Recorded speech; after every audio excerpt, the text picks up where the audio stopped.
Hello नमस्कार, एक बार फिर से मैं आप सभी का हार्दिक स्वागत करता हूं परिष्कार के इस ऑनलाइन प्लेटफॉर्म पर। क्लास 12 की फिजिक्स में अपने इलेक्ट्रोस्टैटिक्स साथ के साथ चल रहा है, तो आज से अपन ऑप्टिक्स को भी स्टार्ट कर रहे हैं। और अपने क्लास 12 में जो ऑप्टिक्स, जिसे अपन हिंदी में प्रकाशिकी कहते हैं, इस यूनिट में दो चैप्टर हैं। एक है अपना रे ऑप्टिक्स और एक आता है अपने वेव ऑप्टिक्स। रे ऑप्टिक्स का ही दूसरा नाम है जियोमेट्रिकल ऑप्टिक्स। ठीक है, रे ऑप्टिक्स मतलब हिंदी में इसे कहते हैं किरण प्रकाशिकी, या जियोमेट्रिकल ऑप्टिक्स के मतलब ज्यामितीय प्रकाशिकी। तो ये इसी के नाम है, रे ऑप्टिक्स बोल दो या जियोमेट्रिकल ऑप्टिक्स कह दो। दूसरा देखो, ऑप्टिक्स जो यूनिट है उसमें दूसरा चैप्टर अपन पढ़ेंगे वेव ऑप्टिक्स, जिसको अपन कहते हैं तरंग प्रकाशिकी। ठीक है, ये दोनों चैप्टर है। हाई स्कोरिंग ये यूनिट है, काफ़ी इंपॉर्टेंट है अगर बोर्ड के पॉइंट ऑफ व्यू से देख लीजिए। और अगर बात करें किसी भी कंपटीशन तो कंपटीशन में भी काफ़ी सवाल इस यूनिट में से आते हैं। तो बढ़िया तरीके से पढ़ेंगे अपन इसको। अब देखिए, बात करते हैं कि लाइट का जो नेचर है वो कैसा है, कि लाइट आखिर वेव है या पार्टिकल है। तो देखिए, लाइट के वेव और पार्टिकल के पीछे अगर आप हिस्ट्री पे जाओगे और ठीक है, अलग अलग इनमें थियोरी जो चलती है उन पर चर्चा करेंगे तो लेक्चर काफ़ी लंबा हो जाएगा अपने लिए। अभी के लिए मैं शॉर्ट में आपको बता देता हूँ। बाद में जैसे ही अपन मॉडर्न फिजिक्स स्टार्ट करेंगे, अपने की यूनिट है वेव ऑप्टिक्स के तुरंत बाद अपन मॉडर्न फिजिक्स का टॉपिक पढ़ेंगे फोटो इलेक्ट्रिक इफेक्ट, यानी प्रकाश विद्युत प्रभाव। वहाँ पर मैं आपको इसकी कंप्लीट हिस्ट्री बताऊंगा कि किस प्रकार से लाइट की जो वेव थियोरी है वो फेल हो गई थी फोटो इलेक्ट्रिक इफेक्ट को एक्सप्लेन करने में। उसके बाद ये अगर अपन बात करें तो ये बात है 14 दिसंबर 1900 को बर्लिन में जो मैक्स प्लांक है उन्होंने एक रिसर्च पेपर पब्लिश किया था। और उसी रिसर्च पेपर के आधार पर बाद में 1905 के अंदर जो अल्बर्ट आइंस्टाइन है उन्होंने फोटो इलेक्ट्रिक इफेक्ट की क्या किया था, एक्सप्लेनेशन करके बताया। उन्होंने एक्सप्लेन करके हमें बताया फोटो इलेक्ट्रिक इफेक्ट को। ठीक है, और उस फोटो इलेक्ट्रिक इफेक्ट को अगर आप लाइट को वेव मान करके करते हो तो अपन उसको एक्सप्लेन कर ही नहीं पाते हैं। उसमें उन्होंने लाइट का कैसा बिहेवियर लिया, पार्टिकल नेचर लिया। उन्होंने माना कि लाइट क्या है, एक पार्टिकल्स के रूप में होती है, फोटोन्स के रूप में आती है। तो ये सारी बातें अपन पढ़ेंगे मॉडर्न फिजिक्स में। अभी के लिए अपन इस 1900 से पहले की जर्नी कर रहे हैं, यानी अपन लाइट को क्या मानकर चलने वाले हैं, वेव मानकर चलने वाले हैं कि लाइट क्या एक वेव है। और उसी वेव को मानते हुए अपन इन दो यूनिट को, जो अपनी ये यूनिट है उसमें दो चैप्टर हैं, रे ऑप्टिक्स और वेव ऑप्टिक्स, इन्हें क्लियर करने वाले। ठीक है, तो फटाफट अपने इनको लिख लीजिए एक बार, ऑप्टिक्स अपने यूनिट के दोनों चैप्टर, और उसके बाद इसे लिखने की ज़रूरत नहीं है। अब देखिए, सबसे पहली हेडिंग अपन डालेंगे ऑप्टिक्स। क्या है ऑप्टिक्स?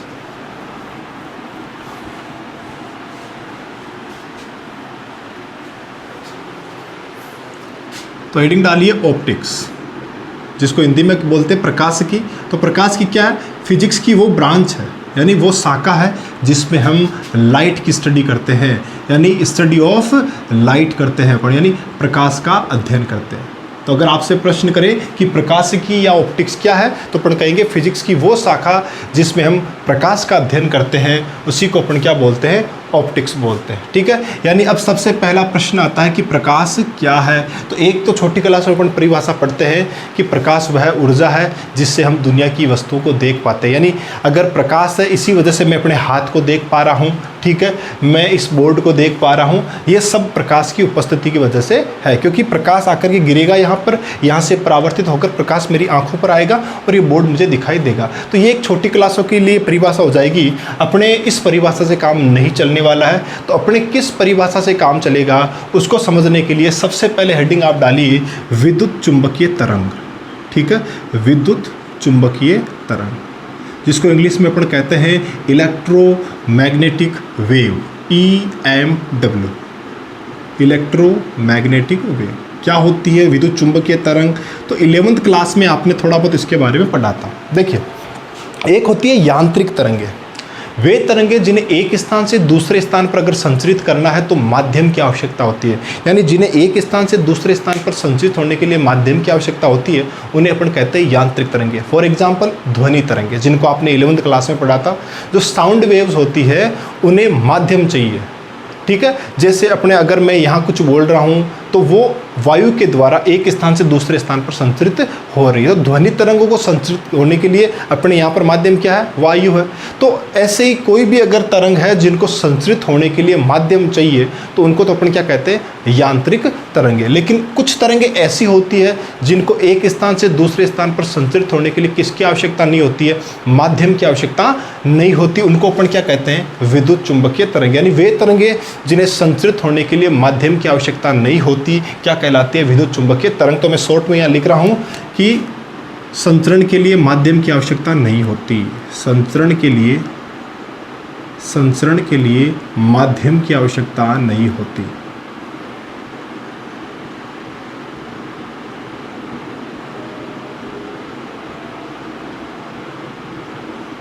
तो ये बेसिकली अपनी डेफिनेशन हो जाएगी विद्युत चुंबकीय तरंग की, कि जिनको संचरण के लिए माध्यम की आवश्यकता नहीं होती है उन्हें अपन कहते हैं विद्युत चुंबकीय तरंग। अब देखिए, क्या विद्युत चुंबकीय तरंग कोई एक ही तरंग होती है क्या और कई प्रकार है इनके? तो जवाब है कई सारे प्रकार है। तरंग है तो तरंग के साथ तरंग दैर्ध्य होगी। कोई भी तरंग अगर है, आप जब भी तरंग का नाम सुनते हो आपके सामने ये डिजाइन आ जानी चाहिए, ये वेव की, ठीक है। तो देखो तरंग का जो एक चक्कर, देखो यहाँ पर, यहाँ से तरंग स्टार्ट हुई है, ये चली और इस प्रकार से यहाँ पर ये एक चक्कर पूरा हो गया इसका, ठीक है ना। ये जो तरंग ने एक चक्कर में जो दूरी तय की है, इस दूरी को अपन क्या कहते हैं, तरंग दैर्ध्य, जिसको अपन रिप्रेजेंट किससे करते हैं, लैम्डा से। अब देखिए, तो बात अपन कर रहे थे विद्युत चुंबकीय तरंगों की। तो देखो विद्युत चुंबकीय तरंग कोई एक तो है नहीं, विद्युत चुंबकीय तरंगे कई प्रकार की, अभी मैं नाम भी आपको बताऊंगा।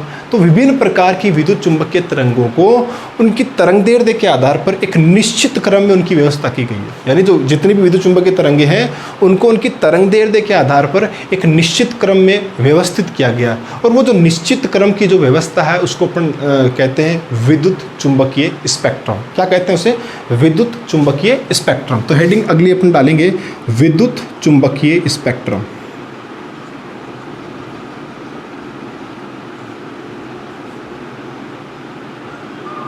विद्युत चुंबकीय स्पेक्ट्रम।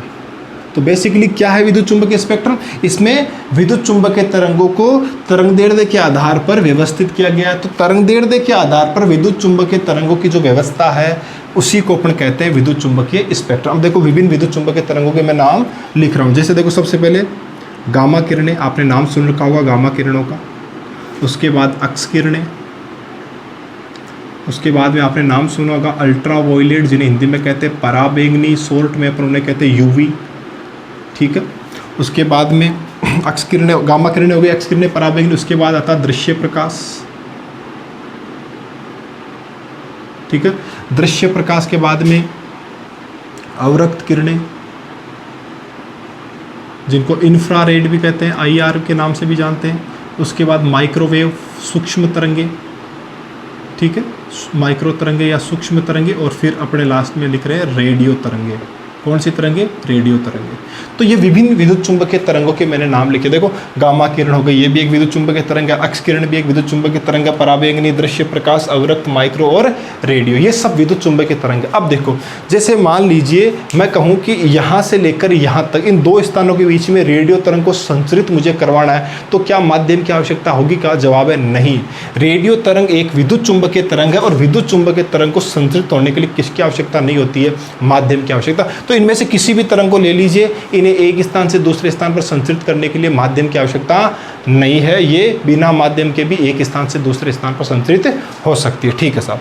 अब देखिए, इन्हें अपन तरंग दैर्ध्य के बढ़ते क्रम में व्यवस्थित किया, ठीक है। यानी गामा किरणें हैं, इनकी तरंग दैर्ध्य सबसे कम है इनमें, ठीक है। गामा से ज़्यादा एक्स किरणों की तरंग दैर्ध्य, एक्स किरणों से ज़्यादा पराबैंगनी की है, पराबैंगनी से ज़्यादा दृश्य प्रकाश, फिर अवरक्त, अवरक्त से ज़्यादा माइक्रो, फिर रेडियो की सबसे ज़्यादा। अगर मैं बात करूँ इस पूरे स्पेक्ट्रम में, अगर जैसे यहाँ मैंने कितनी विद्युत चुंबकीय तरंगों के नाम लिखे हैं, 7 विद्युत चुंबकीय तरंगों के नाम लिखे हैं। अगर मैं आपसे पूछूं कि इन विद्युत चुंबकीय तरंगों में सर्वाधिक तरंग दैर्ध्य किनकी है, तो आपका जवाब आना चाहिए रेडियो तरंगों की, और सबसे कम किसकी है? गामा किरणों की। इसका मतलब है कि ये जो आगे बढ़ता हुआ क्रम है, ये तरंग दैर्ध्य का बढ़ता क्रम है। यानी मैं कहूँगा कि ये लैम्डा का कौन सा क्रम है? बढ़ता क्रम, ठीक है। अब देखो तरंग दैर्ध्य कोई फिक्स नहीं होती। जैसे अपन ये नहीं कहेंगे कि भाई गामा किरणें हैं, उनकी तरंग दैर्ध्य 5800 एंग। मैं ऐसे ही नॉर्मली एग्जांपल के लिए बता रहा हूँ। जैसे मैंने कह दिया कि 5800 एंगस्ट्रॉम तरंग दैर्ध्य है गामा किरणों की, नहीं। ये एक रेंज रहती है इनकी, एक प्रास रहती है। जैसे भाई मैंने कह दिया कि 10 से लेकर 20 मीटर या एंगस्ट्रॉम, ठीक है ना भाई। तरंग दैर्ध्य क्या होती है, एक चक्कर में, तरंग द्वारा एक चक्कर में तय दूरी का मात्रक क्या होता है, मीटर। ठीक है, अगर अपन मान लो दूरी कम मान में है, छोटे मान में, तो अपन दूरी को नैनोमीटर में या एंगस्ट्रॉम में भी माप सकते हैं। ये मात्रक आपने पढ़ रखे होंगे। तो देखिए, जैसे मैंने कहा कि गामा किरणें, तो इनकी कोई तरंग दैर्ध्य फिक्स नहीं है कि भाई 10 एंगस्ट्रॉम या 20 एंगस्ट्रॉम या जो भी है वो फिक्स नहीं है। इनकी एक रेंज होती है। जैसे मैंने कहा कि भाई 10 एंगस्ट्रॉम से लेकर के और 20 एंगस्ट्रॉम तक ये तरंग दैर्ध्य है गामा किरणों की निर्वात में। ठीक है, ये सब मैं निर्वात के हिसाब से बता रहा हूँ आपको, क्योंकि तरंग दैर्ध्य माध्यम के हिसाब से बदलती रहती है, उनमें वेरिएशन होता है, जिसको अपन आगे जाकर पढ़ेंगे। अभी अपन निर्वात के हिसाब से बातें कर रहे हैं। तो देखो, गामा किरणें जो है उनकी तरंग दैर्ध्य 10 से लेकर 20, ये एक बार मान लेते हैं। ठीक है, फिर जैसे अपन बात करें कि भाई 20 से लेकर 40 तक अक्ष किरणें होती है। फिर मैंने कह दिया भाई 60 से लेकर के और 150 एंगस्ट्रॉम तक पराबैंगनी होती है। फिर ऐसे दृश्य प्रकाश की कुछ रेंज है, फिर ऐसे अवरक्त की है, फिर ऐसे ही माइक्रो की है, फिर ऐसे ही रेडियो तरंगों की। ठीक है, तो इनमें ध्यान रखना, मैं कहना क्या चाहता हूँ, कोई फिक्स एक मान नहीं होता तरंग दैर्ध्य,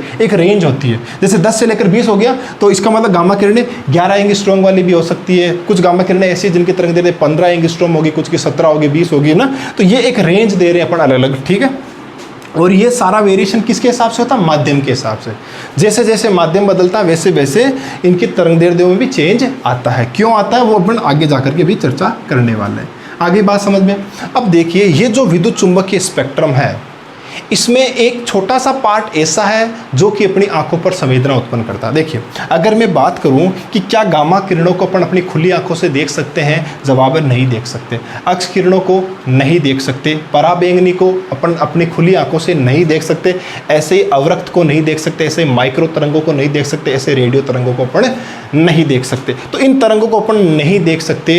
हाँ, ये जो दृश्य प्रकाश है इसको अपन देख सकते हैं, विजिबल लाइट, इसीलिए इसका नाम रखा गया दृश्य प्रकाश। ये इस स्पेक्ट्रम का ये वो हिस्सा, देखो बिल्कुल सेंटर वाला हिस्सा आगे, 3 इधर है, 3 ये बीच में दृश्य प्रकाश, ये इस स्पेक्ट्रम का वो हिस्सा है जिसको अपन अपनी खुली आंखों से देख सकते हैं। ये वो विद्युत चुंबकीय तरंग है जो अपनी आंखों पर संवेदना उत्पन्न करती है। ठीक है, और ये बेसिकली 7 रंग है इसमें, और जिनको अपन कहते हैं विबग्योर, जिसको अपन क्या कहते हैं, विबग्योर। ठीक है, ये जो हिस्सा है इस स्पेक्ट्रम का, ये अपनी आंखों पर संवेदना उत्पन्न करता है और इसकी तरंग दैर्ध्य प्रकाश होती है 3800 एंगस्ट्रॉम, 3800 एंगस्ट्रॉम से लेकर के और 7800 एंगस्ट्रॉम के बीच में। ठीक है ना। अब देखो, विबग्योर का मतलब क्या है, एक बार बता देता हूँ। वी मतलब वॉयलेट, आई मतलब इंडिगो, बी मतलब ब्लू, जी मतलब ग्रीन, वाई मतलब येलो, ओ मतलब ऑरेंज और आर मतलब क्या होता है, रेड। तो तरंग दैर्ध्य अगर बढ़ता क्रम है तो मुझे बताओ इन 7 रंगों में सर्वाधिक तरंग दैर्ध्य किस रंग की है। तो जवाब इधर तरंग दैर्ध्य बढ़ रही है ना, तो रेड कलर की तरंग दैर्ध्य सर्वाधिक और वॉयलेट की तरंग दैर्ध्य क्या होती है, सबसे कम होती है। ध्यान रखना। वापस देखो, वॉयलेट से ज़्यादा इंडिगो, इंडिगो से ज़्यादा ब्लू की, ब्लू से ज़्यादा ग्रीन, फिर येलो, फिर ऑरेंज, और सर्वाधिक तरंग दैर्ध्य किस रंग की होगी, रेड कलर की होगी। इस बात का आप ध्यान रखोगे। तो देखो, इस स्पेक्ट्रम का ये जो हिस्सा है, यानी 3800 से लेकर, यानी वॉयलेट 3800 से स्टार्ट हो रहा है और 7800 मतलब रेड पे खत्म हो रहा है। ये जो हिस्सा है ये अपनी आंखें इनको देख सकती है। इसके अलावा स्पेक्ट्रम में किसी भी हिस्से को अपनी खुली आंखों से अपन नहीं देख सकते। इस हिस्से को अपन क्या कहते हैं, प्रकाश, और इसी का ही अपन क्या करने वाले, अध्ययन, और इसका अध्ययन जिस शाखा में होता है उसी को अपन क्या कहते हैं, ऑप्टिक्स। तो अब मुझे बताओ, लाइट की दूसरी डेफिनेशन आप यहाँ से क्या बता सकते हो। तो जवाब है, एक तो देखो, या तो मैं ये बोल दूं कि प्रकाश एक विद्युत चुंबकीय तरंग है। प्रकाश क्या है कि भाई, विद्युत चुंबकीय तरंग ही तो है। प्रकाश विद्युत चुंबकीय तरंग है जिसकी तरंग दैर्ध्य 3800 से लेकर के 7800 एंगस्ट्रॉम होती है। एक तो ये बोल सकते हैं, या मैं ये भी बोल सकता हूँ कि प्रकाश विद्युत चुंबकीय स्पेक्ट्रम का वो भाग है जो अपनी आंखों पर संवेदना उत्पन्न करता है। वापस रिपीट कर रहा हूं, प्रकाश विद्युत चुंबकीय स्पेक्ट्रम का वो हिस्सा है जो अपनी आंखों पर संवेदना उत्पन्न करता है या जिसे अपनी आंखें देख सकती है, और इसकी तरंग दैर्ध्य प्रकाश 3800 एंगस्ट्रॉम से 7800 एंगस्ट्रॉम होती है। आई होप ये चीज़ें आपके समझ में आ गई होगी। अब देखो, प्रश्न आता है कि सर हमें इन बाकी चीज़ों को याद करना है, कि देखो तो आपकी विद्युत चुंबकीय तरंग का एक अलग से चैप्टर है, तो वहाँ भी इन चीज़ों को याद करना पड़ेगा। तो अगर यहाँ अपने याद कर ले तो कोई बड़ी भारी बात नहीं, तो आप जरूर इनको याद कर लीजिए। यही तरंग दैर्ध्य का इनका क्रम है, और इसी में ये दृश्य प्रकाश जो 3800 से लेकर 7800 के बीच है, इसी को अपन देख सकते हैं। यानी विद्युत चुंबकीय स्पेक्ट्रम के इस हिस्से को अपन देख सकते हैं, और ये हिस्सा 7 रंगों से मिलकर बना होता है, जिसको अपन श्वेत प्रकाश कहते हैं। ये श्वेत प्रकाश 7 रंग इसमें मिले हुए रहते हैं, violet, indigo, blue, green, yellow, orange और रेड, और इसकी रेंज होती है 3800 से लेकर 7800 तक। तो ये बेसिकली फटाफट इनको लिख लीजिए, नोट कर लीजिए। फिर अपन देखो वापस लिखते हैं लाइट की क्या यहाँ से डेफिनेशन अपन बढ़ाने वाले हैं। तो वीडियो पॉज कीजिए, इन चीज़ों को लिख लीजिए।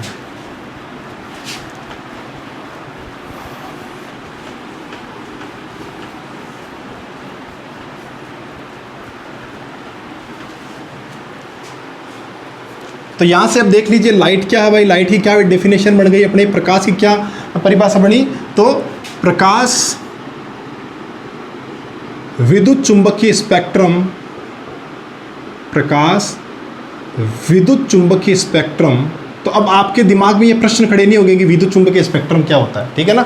इसलिए मैंने ये विद्युत चुंबकीय स्पेक्ट्रम के बारे में आपको पहले बता दिया, ताकि जब ये अपन, वैसे चाहे तो अपन डायरेक्ट डेफिनेशन भी यहाँ लिख सकते थे, क्योंकि विद्युत चुंबकीय स्पेक्ट्रम तो अपन आगे जो चैप्टर था उसमें पढ़ लेते, लेकिन पहले इसलिए बता दिया मैंने ताकि आगे दिक्कत ना हो।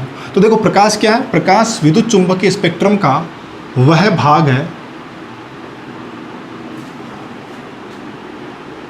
जिसे हम अपनी आँखों से देख सकते हैं, जिसे हम अपनी आँखों से देख सकते हैं, ठीक है। इसकी तरंगदैर्ध्य परास, इसकी तरंगदैर्ध्य परास 3800 एंगस्ट्रॉम से 7800 एंगस्ट्रॉम होती है, ठीक है। अब मुझे बताओ लेमडा सबसे कम किसकी होती है भाई। अपन को पता है जो अपना श्वेत प्रकाश, मैंने कहा था ये जो प्रकाश है श्वेत रंग का, ये बेसिकली 7 रंगों से मिलकर बना होता है। कितने रंगों से मिलता है? 7 रंगों से। 7 रंग कौन से हैं? विबग्योर, ठीक है, विबग्योर, ठीक है। वोयलेट मतलब बैंगनी, इंडिगो, ठीक है, जामुनी, ब्लू मतलब नीला, ग्रीन मतलब हरा, येलो मतलब पीला, ऑरेंज नारंगी, और लास्ट में रेड यानी लाल। तो ये बढ़ता हुआ क्रम है तरंगदैर्ध्य का। तो मुझे बताओ लेमडा मैक्सिमम किसका है भाई, इस रंग में लेमडा मैक्सिमम किसका है? जवाब है रेड का, ठीक है। और लेमडा मिनिमम किसका, मिनिमम लेमडा किसका है? जवाब है वोयलेट का। किसका है? वोयलेट का। तो ये भी थोड़ा ध्यान रखना, फटाफट नोट कर लीजिए इन चीज़ों को। तो भाई प्रकाश विद्युत चुंबकीय स्पेक्ट्रम का वो भाग है जिसे अपनी आंखें देख सकती है। इसकी तरंगदैर्ध्य परास 3800 से 7800 के बीच होती है। ये जो श्वेत प्रकाश है मूलतः 7 रंगों से मिलकर बना होता है, ठीक है। तो ये श्वेत प्रकाश एक वर्णी नहीं है, इसमें 7 वर्ण, 7 रंग मिले हुए होते हैं, ठीक है, जिसको अपन विबग्योर के नाम से जानते हैं। और ये तरंगदैर्ध्य का बढ़ता हुआ क्रम है, यानी वोयलेट सबसे कम तरंगदैर्ध्य, फिर जैसे जैसे आगे बढ़ोगे तरंगदैर्ध्य बढ़ती जाएगी और रेड कलर की तरंगदैर्ध्य सर्वाधिक हो जाएगी। तो इन चीज़ों को फटाफट आप नोट कर लीजिए, ठीक है साहब। अब देखिए आगे,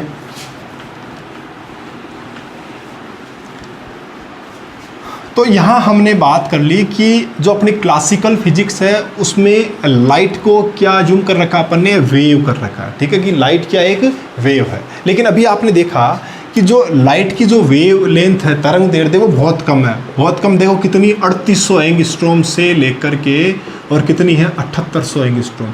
अब देखो एंगस्ट्रॉम क्या होता है आप सब जानते हो, 10 की पावर -10। अब 10 की पावर -10 का मतलब क्या हो? इसको मैं चाहूँ तो ये भी लिख सकता हूँ 3800 गुणा 10 की पावर -10 मीटर। अब देखो इसको अपन ऐसे देखेंगे तो आपको ज़्यादा फील नहीं आएगी। अगर इसी को मैं ऐसे लिखूँ, इसी चीज़ को अपन चाहें तो ये भी लिखते हैं 0.00038, ठीक है, मीटर। ये तरंगदैर्ध्य है लाइट की। अगर मैं मिनिमम वाली बात करूँ, मैक्सिमम वाली करेंगे तो वो ये हो जाएगी, यानी इसके बीच में है सारा मामला, ठीक है, 78 मीटर। तो ये तरंगदैर्ध्य बहुत कम है। अरे समझ रहे हो मेरी बात? ये तरंगदैर्ध्य को कितना छोटा मान, 0.0000038 मीटर तरंगदैर्ध्य, बहुत छोटा मान, यानी जो प्रकाश तरंगे हैं उनकी तरंगदैर्ध्य बहुत कम होती है। इतनी कम होती है कि अगर मैं बात करूं कि लाइट किन्हीं ऐसे ऑब्जेक्ट पर गिरे जिनका आकार अपेक्षाकृत बहुत बड़ा हो, जैसे मैं बात करूं कि मेरे पास कोई दर्पण है, तो ये दर्पण इतना बड़ा दर्पण है, तो ये इस तरंगदैर्ध्य के सामने बहुत बड़ा आकार हो जाएगा। अपन तो इसको भी छोटा मान रहे हैं, लेकिन अगर इस तरंगदैर्ध्य के यानी प्रकाश की तरंगदैर्ध्य इतना छोटा मान है कि इसके लिए तो ये भी एक बहुत बड़ा आकार हो जाएगा। तो ध्यान रखना यहाँ पर कि प्रकाश की तरंगदैर्ध्य इतनी कम होती है कि अगर लाइट किसी बड़े ऑब्जेक्ट पर गिरे तो अपन प्रकाश को ये मान सकते हैं कि प्रकाश सीधी रेखा में गमन, यानी प्रकाश कोई तरंग नहीं है, तरंग नहीं है, प्रकाश सीधी रेखा में गमन कर रहा है। किस रेखा में गमन कर रहा है? सीधी रेखा में गमन कर रहा है, और इसी को अपन बोलते हैं प्रकाशीय किरण, और यही अपन देखते हैं रे ऑप्टिक्स में, ठीक है। तो देखिए यहाँ पर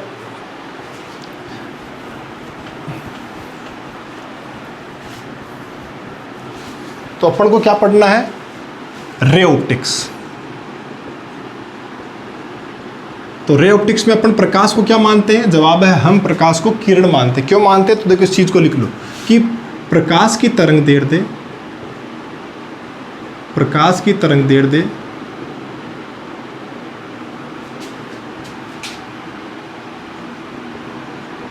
बहुत कम होने के कारण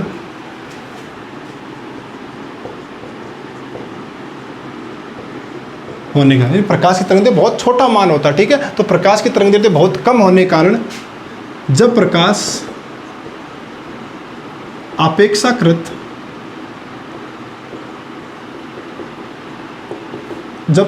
अपेक्षाकृत ऐसे ऑब्जेक्ट पर गिरता है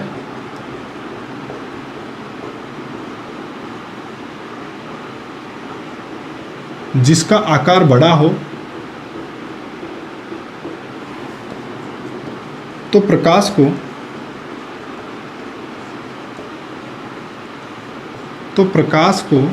सीधी रेखा में गमन करता हुआ माना जा सकता है, ठीक है। यानी अपन अगर बात करें कि लाइट किसी ऐसे ऑब्जेक्ट पर गिर रही है जिसका आकार बहुत बड़ा हो इसकी प्रकाश की तरंग दैर्ध्य की तुलना में, तो अपन कह सकते हैं कि प्रकाश सीधी रेखा में गमन कर रहा है। वेव नेचर को एक बार आप भूल जाइए, बेसिकली मान तो वेव ही रहे हैं लेकिन वेवलेंथ इतनी कम है कि अपन उसको सीधी रेखा मान सकते हैं, ठीक है। तो प्रकाश को सीधी रेखा में गमन करता हुआ माना जा सकता है, जिसे प्रकाश किरण कहते हैं, कहते हैं, ठीक है। तो ये देखो ऐसे, ये प्रकाश है, ये जा रहा है, ठीक है। ये डायरेक्शन दिखाने के लिए अपन निशान लगा दिया, तो ये प्रकाश किरण है, ठीक है, जिसको अपन कह सकते हैं लाइट रे। किरण को अंग्रेजी में क्या बोलते हैं? रे। और अगर किरणों का समूह, जैसे देखो खूब सारी किरणें जा रही है, ऐसे खूब सारी किरणें जा रही है, ठीक है, ये खूब सारी किरणों का समूह, जो किरणों का जो समूह है उसे कहते हैं प्रकाश पुंज। क्या बोलते हैं हिंदी में? प्रकाश पुंज, इंग्लिश में बोलते हैं बीम। तो ये देखो, ये अपनी एक प्रकार की, ये देख लो सार रूप उस बात का कि बेसिकली रे ऑप्टिक्स में अपन क्या करते हैं, तो रे ऑप्टिक्स में हम मानते हैं कि प्रकाश सीधी रेखा में गमन करता है और उस सीधी रेखा को, सरल रेखा को अपन कहते हैं प्रकाश किरण कहते हैं। क्या कहते हैं? प्रकाश किरण कहते हैं। और सीधी रेखा में या प्रकाश को सरल रेखा में गमन करता हुआ क्यों मानते हैं? क्योंकि अपन अभी इस रे ऑप्टिक्स में ऐसे ऑब्जेक्ट्स के साथ डील करने वाले जिनका आकार अपेक्षाकृत बड़ा है, और जब बड़े आकार होने के कारण अपन मान सकते हैं कि वो सीधी रेखा में गमन करता है। तो ये जो सीधी रेखा है, ये जो सरल रेखा, इसको बोलते हैं प्रकाश किरण, और प्रकाश किरणों के समूह को क्या बोलते हैं? प्रकाश पुंज या बीम बोलते हैं, ठीक है। तो फटाफट इन्हें भी नोट कर लीजिए आप।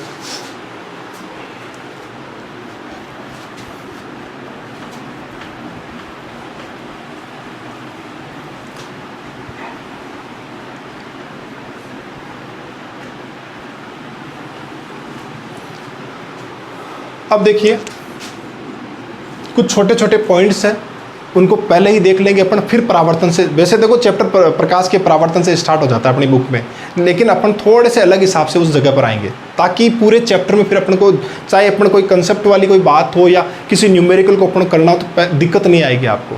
तो परावर्तन पर जाने से पहले अपन कुछ छोटे छोटे पॉइंट्स पर पहले ही चर्चा कर लेंगे, तो ठीक है। तो देखो पहली चीज़, प्रकाश की सर्वाधिक चाल कहाँ होती है भाई? निर्वात में।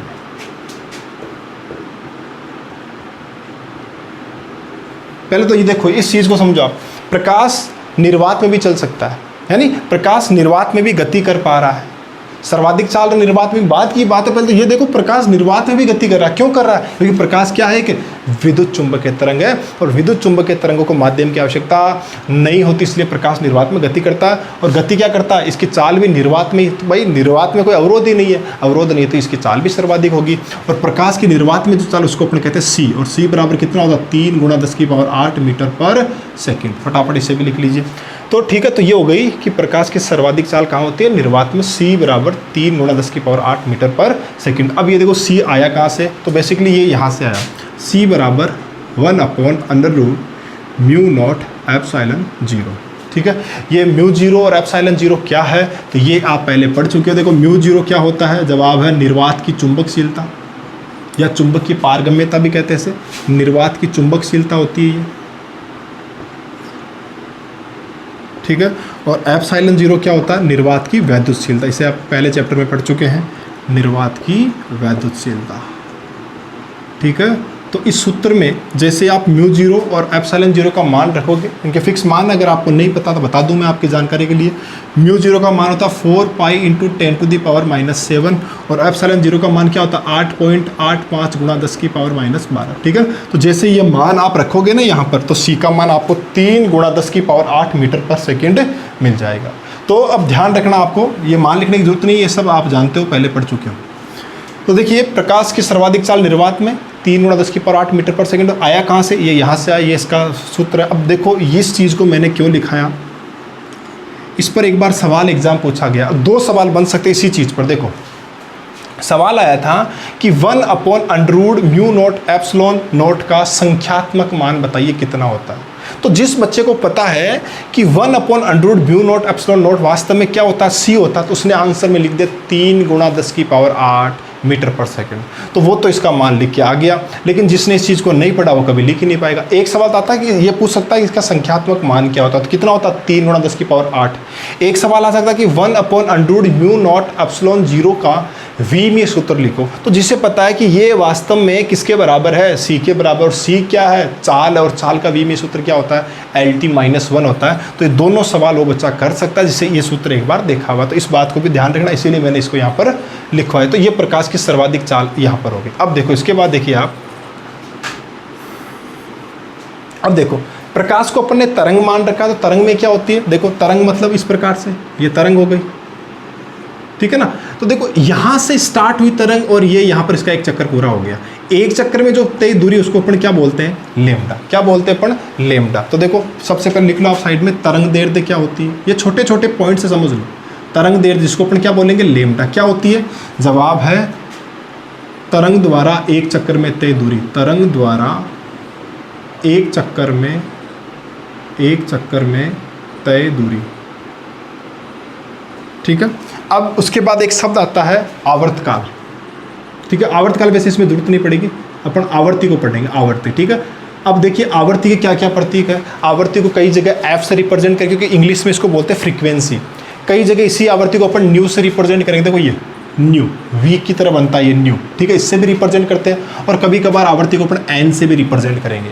तो इस चैप्टर में बेसिकली आपको न्यू से रिप्रेजेंट ज़्यादा मिलेगा, ठीक है ना। तो ये प्रतीक है, अलग अलग चीज़ समझ में आ जाना चाहिए। तो आवर्ती, या मैं यहाँ इसको एफ से रिप्रेजेंट कर रहा हूँ, यानी फ्रीक्वेंसी इसको इंग्लिश में बोलते हैं। आवर्ती क्या होती है, बेसिकली आवर्ती होती है 1 सेकंड में चक्रों की संख्या। आवर्ती क्या होती है, 1 सेकंड में चक्रों की संख्या, लिख लीजिए इसको, ठीक है। तरंग दैर्ध्य क्या होती है, तरंग द्वारा एक चक्कर में तय दूरी, यानी एक चक्कर में तरंग कितना चल रही है। तो तरंग दैर्ध्य का वैसे ऐसा यूनिट क्या होगा, मीटर, ठीक है ना। और आवर्ती क्या है, 1 सेकंड में चक्रों की संख्या है, और संख्या का कोई मात्रक अपन को लिखने की अभी जरूरत नहीं है। वैसे इसका मात्रक जो है ये आवर्तकाल का अपोजिट है, तो इसका मात्रक सेकंड इनवर्स हो जाएगा, ठीक है। तो 1 सेकंड में चक्रों की संख्या, ये लिख लीजिए आवर्ती। अब देखिए इस तरंग दैर्ध्य और इस आवर्ती में एक रिलेशन होता है जिसको आपको याद रखना पड़ेगा। बात करें अपन, देखिए इसको लिख लिया होगा आपने, इसको ऊपर वाले को मैं यहाँ से मिटा रहा हूँ।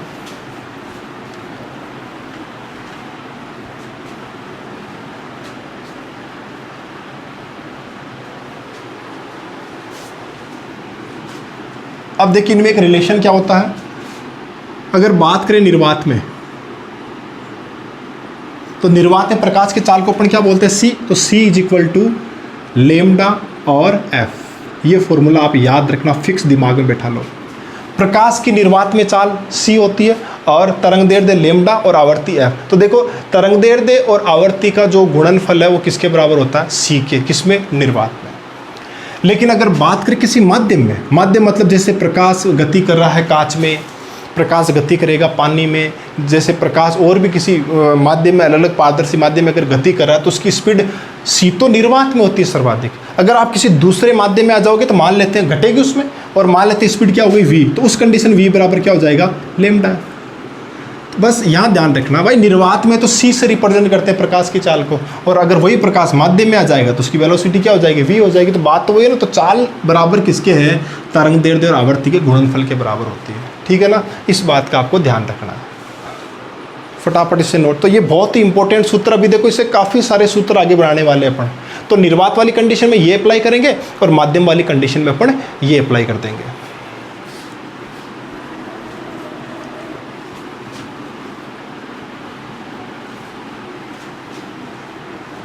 क्लियर हो गई बात यहाँ तक की। नेक्स्ट पॉइंट देखिए,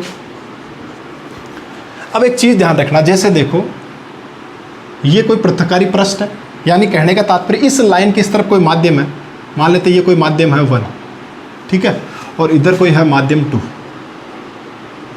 अब ये पानी है, कांच है, ये हवा है, कुछ भी हो, ये अलग अलग दो माध्यम है, एक तरफ ये दूसरा माध्यम है, इधर कोई माध्यम 2, यानी इधर मान लो जैसे हवा है तो इधर पानी है, ठीक है, अलग अलग माध्यम है। मान लेते हैं कि प्रकाश इसमें गति कर रहा है, ऐसे ऐसे गति कर रहा है, और यहाँ से फिर इसमें पहुँच गया ऐसे। बात समझ में आ गई?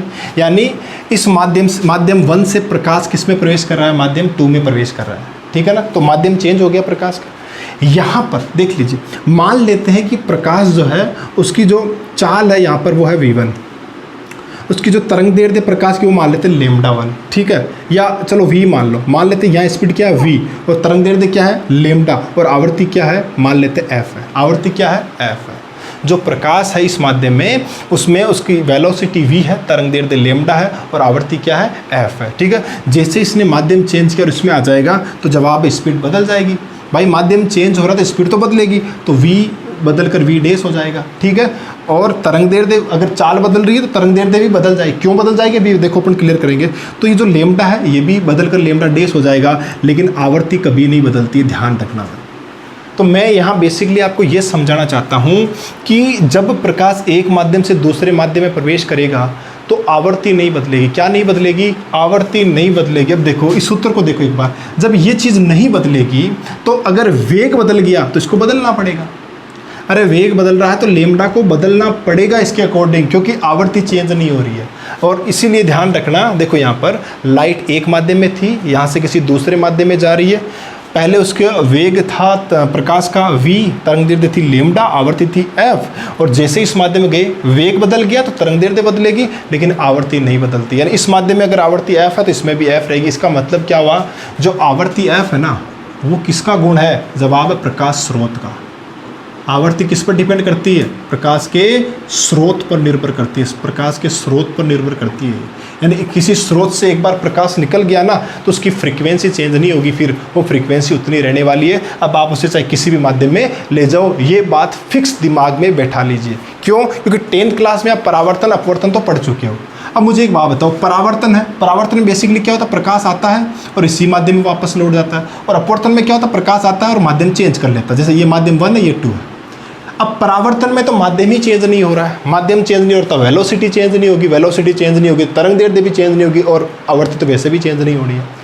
लेकिन जैसे अपन अपवर्तन पढ़ते हैं, अपवर्तन में प्रकाश माध्यम बदलता है, और माध्यम बदलेगा तो वेग बदले, उसकी चाल बदलेगी, चाल बदलेगी तो तरंग दैर्ध्य बदलेगी, लेकिन क्या नहीं बदलेगी? आवृत्ति नहीं बदलेगी। तो इस बात का विशेष तौर पर आप ध्यान रखना कि माध्यम बदल लो, कुछ भी कर लो, आप आवृत्ति में परिवर्तन नहीं कर सकते, क्योंकि जो प्रकाश की जो आवृत्ति है वो किस पर निर्भर करती है? प्रकाश के स्रोत पर निर्भर करती है। किस पर निर्भर करती है? स्रोत पर निर्भर करती है। इसको आप चेंज नहीं कर पाओगे। तो माध्यम बदलने पर लाइट की स्पीड और उसकी वेवलेंथ है वो चेंज होती है, फ्रीक्वेंसी कांस्टेंट बनी रहती है। इस बात का ध्यान रखना। तो इसे शॉर्ट में आप लिख लो, देख लो, v से v डैश हो गया, लेमडा से लेमडा डैश हो गया, लेकिन f पहले भी f था और अब भी f रह रहा है, यानी नो चेंज। आवृत्ति में तो फ्रीक्वेंसी क्या रहती है? कांस्टेंट। इस चीज़ को आप फटाफट कॉपी में नोट कर लीजिए।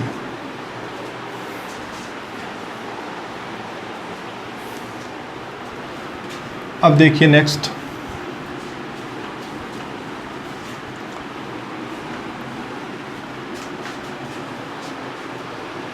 हमने पढ़ा था कि किसी भी माध्यम में अगर बात करें तो v बराबर क्या होता है? जवाब है लेमडा f। हमें पता है कि f तो कांस्टेंट रहता है, f तो क्या रहता है? कांस्टेंट रहता है। f अगर कांस्टेंट रहता है, इसका कांस्टेंट जैसे हटाओगे तो v समानुपाती क्या आ गया? लेमडा।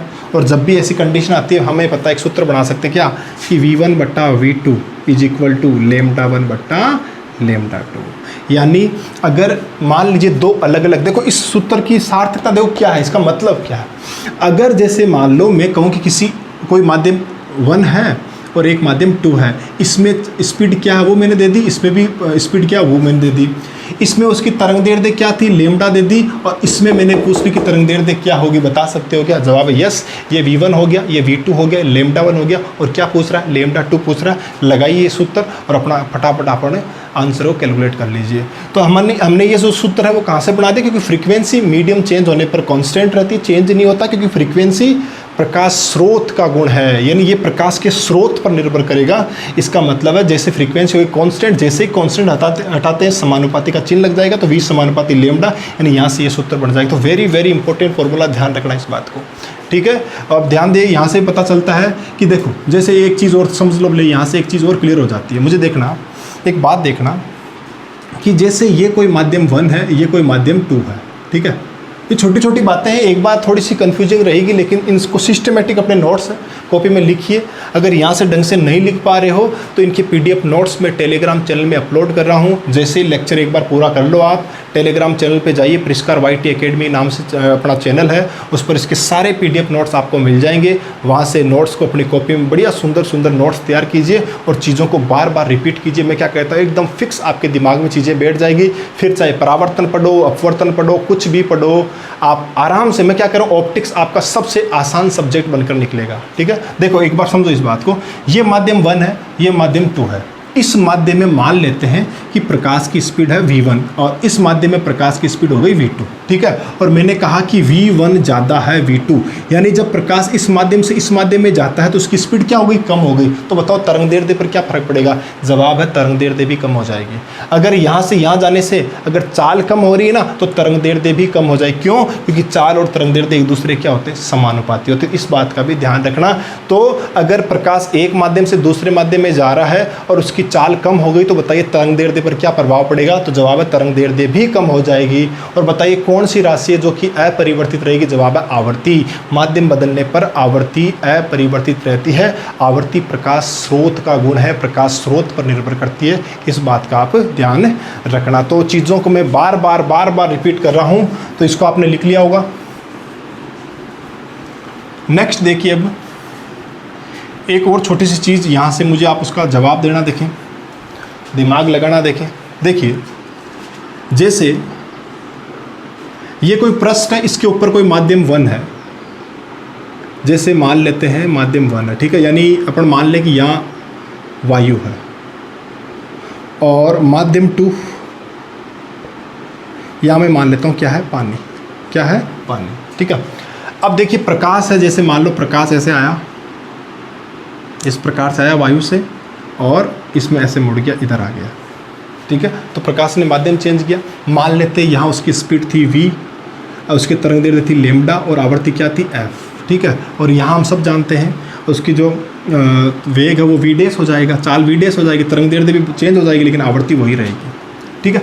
मान लेते हैं कि ये जो लाइट आ रही है उसका कलर जो है वो ग्रीन है। कैसा कलर है? ग्रीन कलर है। ग्रीन कलर की लाइट आई और अपवर्तित होते ही यहाँ अपन, जैसे अपनी आँख है मान लीजिए यहाँ, ठीक है, ये अपनी आईज है, ठीक है। यहाँ से कोई बंदा इस लाइट को देख रहा है, इस पानी से होकर के देख रहा है, यानी लाइट पानी से होकर के और फिर अपनी आँखों पर आ रही है। बताइए उसको कैसा कलर दिखाई देगा?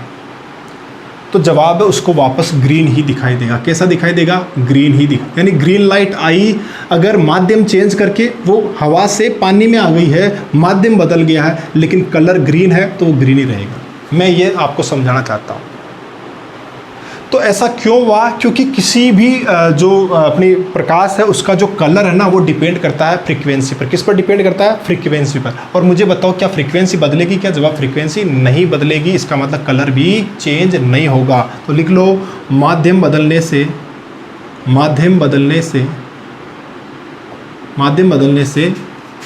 रंग में परिवर्तन नहीं होता। रंग में परिवर्तन नहीं होता, ठीक है। क्यों? क्योंकि देखो आवर्ती और ये जो अपना रंग है ये एक दूसरे के बहन भाई है। रंग है वो किस पर डिपेंड करता है? आवृत्ति पर। जब आवृत्ति चेंज नहीं हो रही है माध्यम बदलने से तो रंग यानी कलर भी चेंज नहीं होगा। यानी अगर आप पानी में, अगर मान लीजिए आपने पीली रोशनी का कोई बल्ब पानी के अंदर लगा के आए हो और ऊपर से उसे देख रहे हो तो वो आपको पीला ही दिखाई देगा, कलर चेंज नहीं होता। कब मीडियम चेंज होने से कलर कभी चेंज नहीं होगा। क्यों नहीं होगा? क्योंकि मीडियम बदलने से फ्रीक्वेंसी भी चेंज नहीं होती है, और अगर फ्रीक्वेंसी चेंज नहीं होगी तो कलर भी चेंज नहीं होगा। तो कलर और जो फ्रीक्वेंसी है वो एक दूसरे के बहन भाई है। कलर जो है वो डिपेंड किस पर करता है? आवृत्ति पर निर्भर करता है। इस बात का ध्यान रखना। तो मुझे बताओ, अपवर्तन की जब घटना होती है तो क्या उसमें रंग बदल सकता है क्या? प्रकाश का जवाब है नहीं बदलेगा। क्योंकि अपवर्तन घटना बेसिकली होती क्या है? माध्यम बदलता है उसमें, और माध्यम बदलता है तो फ्रीक्वेंसी में भी चेंज नहीं आएगा, और फ्रीक्वेंसी में चेंज नहीं आएगा तो कलर में भी कोई चेंज नहीं आएगा। तो ये भी एक छोटा सा कंसेप्ट आप अपने दिमाग में फिक्स रखिएगा। फटाफट इसे भी नोट आप कर लीजिए। अब देखिए, अब अगला पॉइंट जो अपना है उसको देखते हैं और फिर अपन चलते हैं अपने परावर्तन पर। ठीक है, चलिए देखिए, अब आगे अपन बात करते हैं माध्यम। ठीक है, ये शब्द भी आप बार बार चैप्टर में सुनोगे, तो इन सारी चीज़ों को अपन पहले ही क्लियर कर रहे हैं। ठीक है, देखो, एक तो होता है सघन माध्यम, एक तो हो गया अपना सघन माध्यम, और एक होगा विरल माध्यम। कौन सा माध्यम? विरल माध्यम। सघन माध्यम कैसे? मतलब ऐसा माध्यम जिसमें कण क्या हो? पास पास में, यानी अपेक्षाकृत कण क्या होते हैं इसमें? पास पास। वो तो क्या हो गया? सघन माध्यम। अभी अपन कंपैरिजन करके बताएंगे। और विरल का मतलब अपेक्षाकृत कण दूर दूर। क्या मतलब हुआ? यानी कि ऐसा माध्यम जिसमें कण अपेक्षाकृत पास पास में, तब तो उसे अपन क्या कहेंगे? सघन माध्यम। और अगर कण दूर दूर है तो उसे अपन क्या कहेंगे? विरल माध्यम। तो ये सघन और विरल कुछ फिक्स मान नहीं, कोई फिक्स नहीं होते, ये पता चलता तुलना करने से। जैसे देखो, फॉर एग्जांपल, अगर अपन एग्जांपल की बात करें तो जैसे मैं आपसे कहूँ कि हवा और पानी, ये दो माध्यम है, एक तो हवा है और एक पानी है। ठीक है, तो देखिए, अगर वायु की बात करें और पानी की अगर बात करें तो पानी द्रव है, ये गैस है, तो गैसों में कण दूर दूर होते हैं ना। तो अगर इन दोनों में कंपैरिजन करें तो हवा अपने आप में क्या हो गया? विरल माध्यम हो गया। कैसा माध्यम हो गया? विरल। और पानी कैसा हो गया? सघन। अगर इन दोनों को कंपैरिजन करके देखें तो पानी सघन हो गया, क्योंकि हवा की तुलना में पानी में कण पास पास में होते तो ये सघन, और इसमें कण अपेक्षाकृत दूर दूर होते तो विरल हो गया। लेकिन देखिए, अगर मैं तुलना करूँ कि एक मेरे पास माध्यम पानी है और एक मेरे पास माध्यम क्या है? कांच।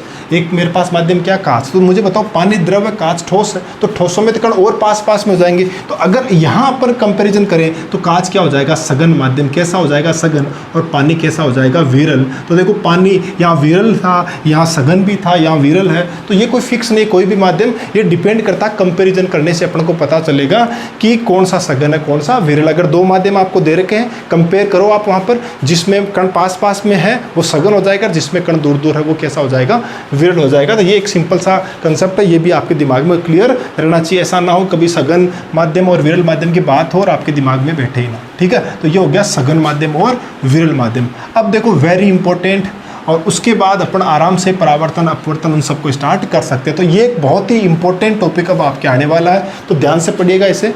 तो टॉपिक है अपना अपवर्तनांक। वैसे ये अपने अपवर्तन के समय आ जाता है बुक में, तो अपन इसको पहले ही पढ़ लेते हैं ताकि उस समय कोई दिक्कत ना हो। तो देखो, अपवर्तनांक, इसको अपन बोलते हैं रिफ्रैक्टिव इंडेक्स।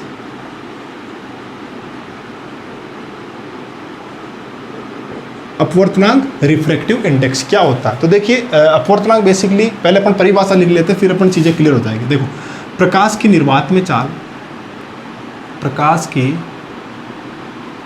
निर्वात में चाल व माध्यम में चाल, माध्यम में चाल का अनुपात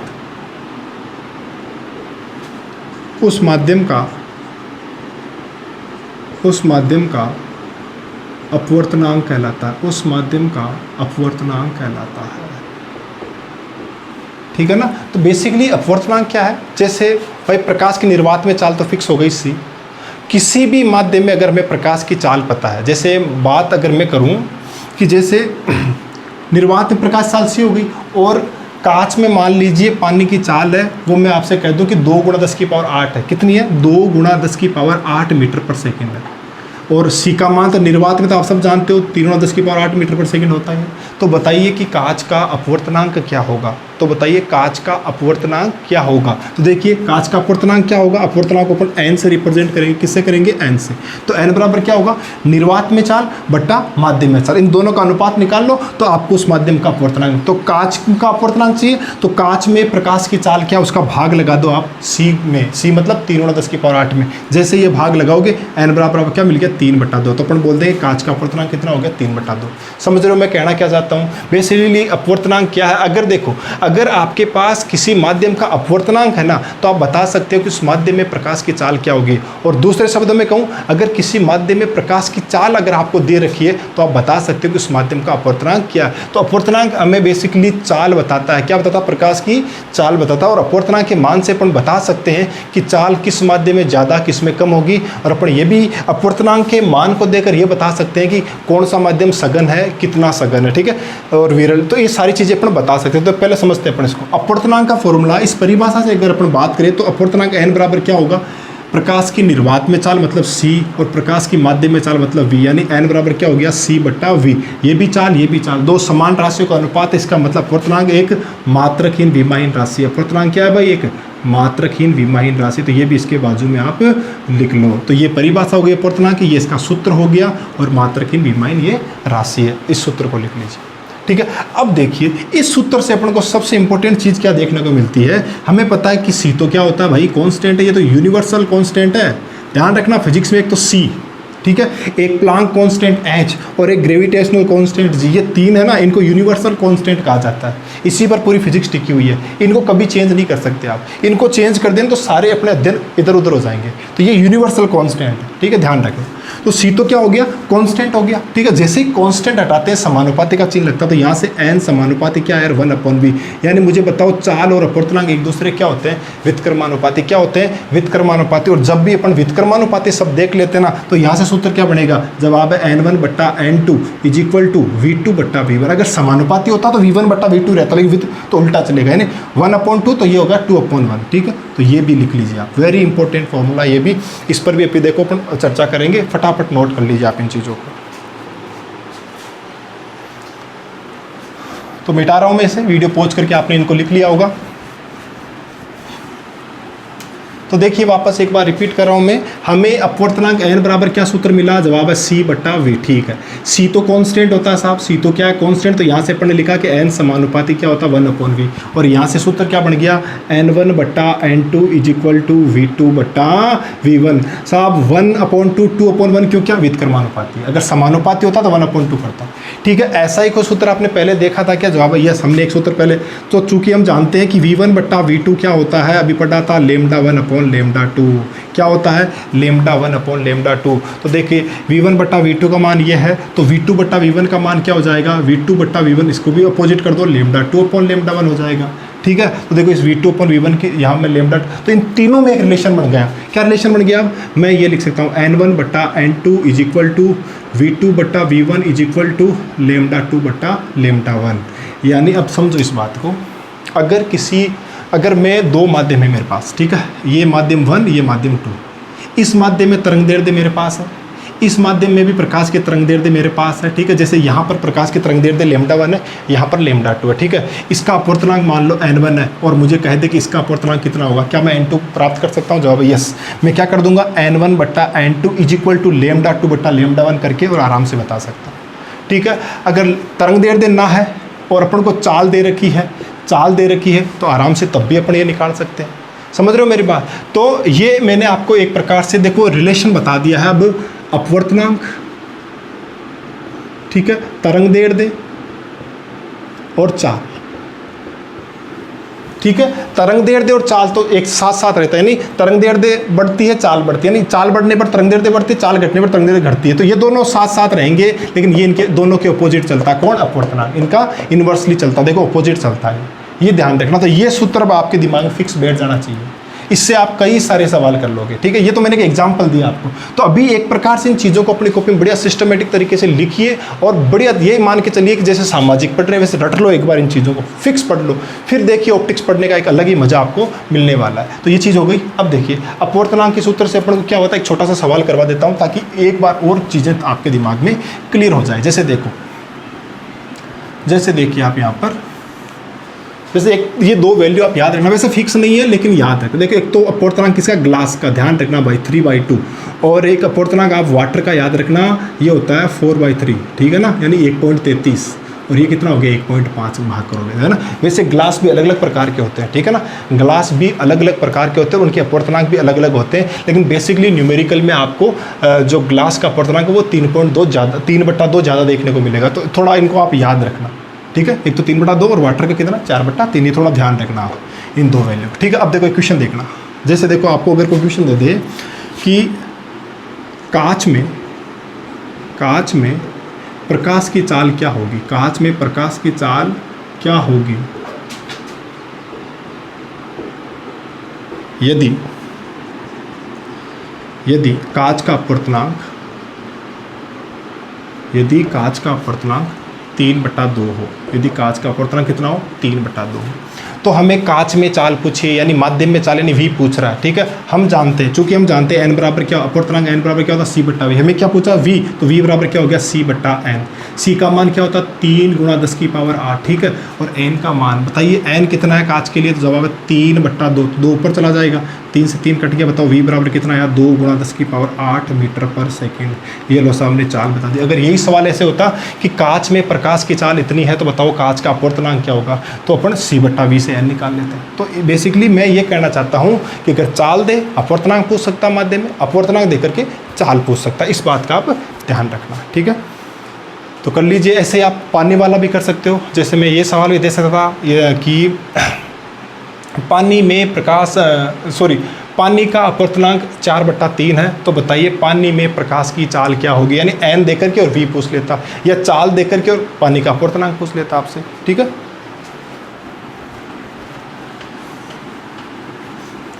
अब एक चीज़ और समझ लो लास्ट में, अपवर्तनांक पर ही है ये भी। देखो एक तो आपको ये सब देखने को मिलेगा n21 और एक मिलेगा आपको n12। देखो 21 मतलब होता है n2/n1, ठीक है, और 12 मतलब इतना 1/2, ये ध्यान रखना, ठीक है। अब देखो इसको क्या बोलेंगे, जवाब माध्यम 2 का माध्यम 1 के सापेक्ष अपवर्तनांक, इसको क्या बोलेंगे, माध्यम 1 का 2 के सापेक्ष,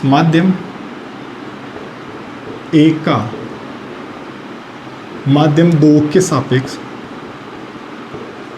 अपवर्तनांक।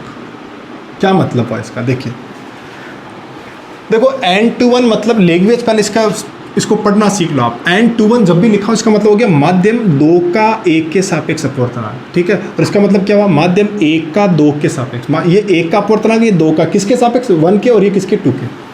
ये थोड़ा बोलना सीखो आप। जैसे देखिए अगर मैं आपसे कहूँ कि कांच का पानी के सापेक्ष अपवर्तनांक, लैंग्वेज सुनना आप, देखो एग्जाम्पल करते हैं इसका अपन। देखो कांच का पानी के सापेक्ष अपवर्तनांक, कांच का पानी के सापेक्ष, इसका मतलब क्या हुआ n, किसका, कांच मतलब ग्लास का, किसके सापेक्ष पानी मतलब वाटर, तो मैं इसको लिखूंगा NgW।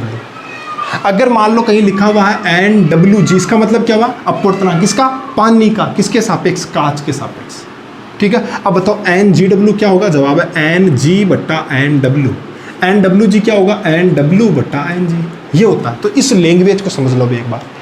तो कहीं n21 लिखा है तो इसका मतलब समझ लेना कि माध्यम 2 का 1 के सापेक्ष, 12 लिखा तो माध्यम 1 का 2 के सापेक्ष। जैसे कहीं लिखा, देखो मैं थोड़ा और लिख के बता, जैसे n, ठीक है, यहाँ जैसे मान लो लिखा है कोई भी माध्यम, जैसे हीरा लिख दिया मैंने और हीरा पानी लिख दिया, तो इसका मतलब क्या हुआ n किसका, हीरे का, किसके सापेक्ष, पानी के। तो पहले जिसका अपवर्तनांक वो और दूसरा जिसके सापेक्ष है, ठीक है। और इसको आप कैसे लिख सकते हो, n किसका, हीरे का बटा n किसका, पानी का, ठीक, ये थोड़ा ध्यान रखना। तो ये चीज़ें भी लिख लो आप फटाफट, ठीक है। जैसे अब इस पर एक क्वेश्चन कर लेते हैं अपन, तो वीडियो पॉज करके इन चीज़ों को लिख लिया करो। और वैसे अगर पूरा सिस्टमेटिक तरीके से नहीं लिख पा रहे हो तो जैसे ही वीडियो पूरा होता है अपने टेलीग्राम चैनल, नीचे लिंक दे रखा मैंने डिस्क्रिप्शन में, टेलीग्राम चैनल पे जाओ, वहाँ पर आपको कंप्लीट PDF नोट्स मिल जाएंगे, वहाँ से आप सिस्टमेटिक तरीके से अपने नोट्स मेंटेन कर सकते हो, ठीक है। अब जैसे एक क्वेश्चन देखना, देखो पानी का अपवर्तनांक, ठीक है, 4/3 है तथा कांच का अपवर्तनांक, सवाल में दे रहे हैं पढ़िए, ठीक है, कांच का अपवर्तनांक कितना है 3/2 हो तो ज्ञात कीजिए, नंबर 1, पानी का कांच के सापेक्ष अपवर्तनांक, और दूसरा क्वेश्चन है इसका जस्ट अपोजिट, कांच का पानी के सापेक्ष अपवर्तनांक। ठीक है, एक बार प्रश्न को पढ़ लीजिए आप फटाफट। ठीक है, सवाल अपना क्या है कि जो पानी है उसका अपवर्तनांक है 4/3 और कांच का जो अपवर्तनांक है वो कितना है 3/2। तो अपन को एक तो बताना पानी का कांच के सापेक्ष और एक बताना कांच का पानी के सापेक्ष। तो कैसे करेंगे इस क्वेश्चन में? अपन को क्या दे रखा है, नंबर एक तो अपन को दे रखा अपवर्तनांक किसका, पानी मतलब वाटर का, कितना 4/3। एक अपन को दे रखा अपवर्तनांक किसका, कांच का, कांच मतलब ग्लास, Ng कितना दे रखा 3/2। अब देखो पहला क्वेश्चन क्या दिया इसने, पानी का बताना कांच के सापेक्ष, यानी एन बताना किसका, पानी का, किसके सापेक्ष, कांच मतलब ग्लास के सापेक्ष, क्या होगा NW/Ng। वाटर का कितना भाई 4/3 और ग्लास का कितना 3/2, 3 ऊपर सॉरी 3 नीचे रह जाएगा, 2 ऊपर चला जाएगा, कितना आएगा 8/9, कितना आएगा 8/9। और दूसरा देखिए क्या पूछा इसने, कांच का पानी के सापेक्ष, एन किसका, ग्लास का, किसके सापेक्ष पानी, यानी NGW, क्या होगा Ng/Nw, तो कितना होगा, तो आप इसको जब कैलकुलेट करोगे तो ये आपको मिलेगा 9/8। ये करके मान लगा दो तो 9/8 मिलेगा। और यहाँ से मैं आपको एक चीज़ बता देना चाहता हूँ कि वास्तव में ये चीज़ होती है भाई, N21 है ना, वो N12 का अपोजिट होता है। ठीक है ना, अगर आपने N21 निकाल लिया ना तो उसका अपोजिट कर दो, उसका इन्वर्स कर लो, वो N12 हो जाए, क्या हो जाएगा N12 हो जाए। तो इस प्रकार से अपन ये सापेक्ष अपवर्तनांक भी ज्ञात कर सकते हैं। तो ये था इस चैप्टर के एक बेसिक, ये मान लो कि ये इस चैप्टर की एक शब्दावली है।